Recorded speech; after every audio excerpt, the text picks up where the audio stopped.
Ang pagpapatawad po ay nagaganap pagka kinalimutan natin yung kasalanan nung nagkasala sa atin. Gaya rin ng Panginoon Diyos. Doon sa Hebreo 8:12, ganito nakasulat. Sapagkat ako'y magiging mahabagin sa kanilang kalikuan, at ang kanilang mga kasalanan ay hindi ko na aalalahanin pa. Sabi ng Diyos, ang kanilang kasalanan hindi ko na aalalahanin pa. Magiging mahabagin ako sa kanilang kalikuan. Tingnan ninyo, kaya nakakapagpatawad ang Diyos, kinakalimutan niya na yung ginawang kasalanan. Alam mo po ba kung ano yung mga kasalanan na kinalimutan na ng Diyos?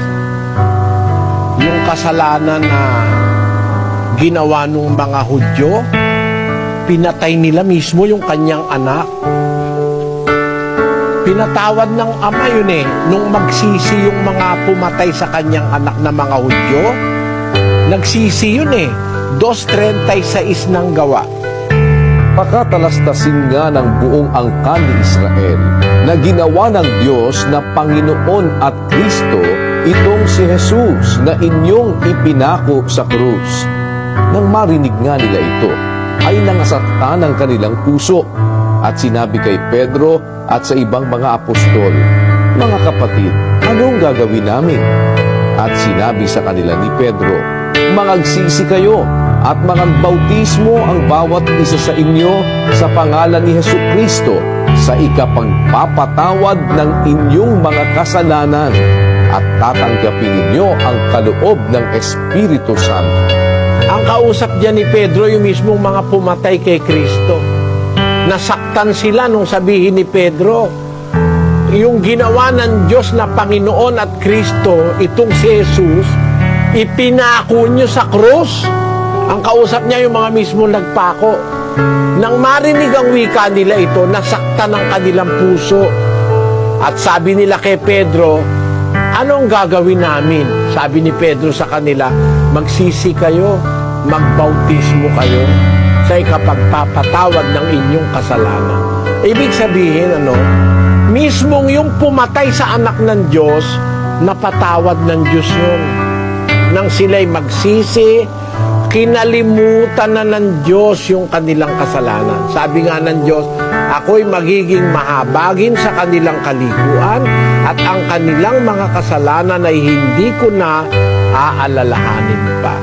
Ang solusyon para po mapatawad, maalis yung galit sa puso, kalimutan. Ang Diyos nga, ang memory niya perfect pero kinakalimutan niya na yung kasalanan ng tao pagka nagbalik loob tayo. Kinakalimutan niya na yun. Ganun lang po kapatid ang paraan. Hindi kasi mawawala yung nasa puso na pait pagka hindi mo kakalimutan. Kailangan kalimutan mo. Doon po ginagamit yung ating kalimot. Meron po tayong pinaggagamitan ng pagtanda o tatandaan natin yung mga salita ng Diyos. Sabi ng Biblia, tatandaan natin yon. Remember. Sabi, tandaan ang salita ng Diyos. Pero yung kaliko ang nagawa ng tao sa atin, dapat kakalimutan na natin. Kasi kung ang Diyos hindi niya kakalimutan, wala lang taong maliligtas Basahin natin ang awit 133. Kung ikaw, Panginoon, magtatanda ng mga kasamaan, o Panginoon, sinong tatayo? Ikaw, Panginoon, ay magtatanda ng mga kasamaan. Panginoon, sinong tatayo? Sino pa makakatayo? Lahat ng tao ay nagkakasala. Diba?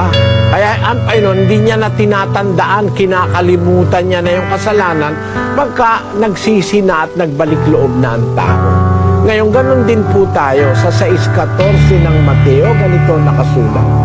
Sapagkat kung ipatawad ninyo sa mga tao ang kanilang mga kasalanan, ay patatawarin naman kayo ng inyong Ama sa kalangitan. Ngayon, pag pinatawad natin ang kasalanan ng mga tao, patatawarin din naman tayo ng Ama sa kalangitan.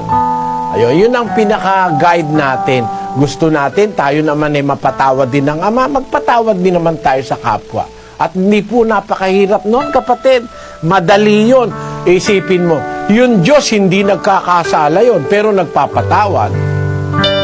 Eh, ikaw naman nagkakasala ka, ikaw pa kaya ang hindi makapagpatawad. Kung yung Diyos nga hindi nagkakasala, marunong magpatawad eh. Eh, ikaw nagkakasala ka rin. Dapat maintindihan mo na ang tao, ikaw mismo nagkakasala rin, dahil nagkakasala ka, dapat maintindihan mo na yung kapwa mo tao, kaya nagkasala, kagaya mo rin, pareho lang kayong tao, may kahinaan, may kabiglaanan, mayroong hindi naintindihan, kaya nakakagawa tayo ng kasalanan. Minsan natutukso tayo, minsan di natin mapigil, nagkasala tayo. Eh yung Diyos na hindi nagkasala, marunong magpatawad, lalo naman tayo na nagkakasala rin, may obligasyon tayong magpatawad para patawarin din tayo ng Diyos. Ipatawad mo sa amin ang aming mga utang, gaya ng pagpapatawad namin sa nagkakautang sa amin. Ang sabi ng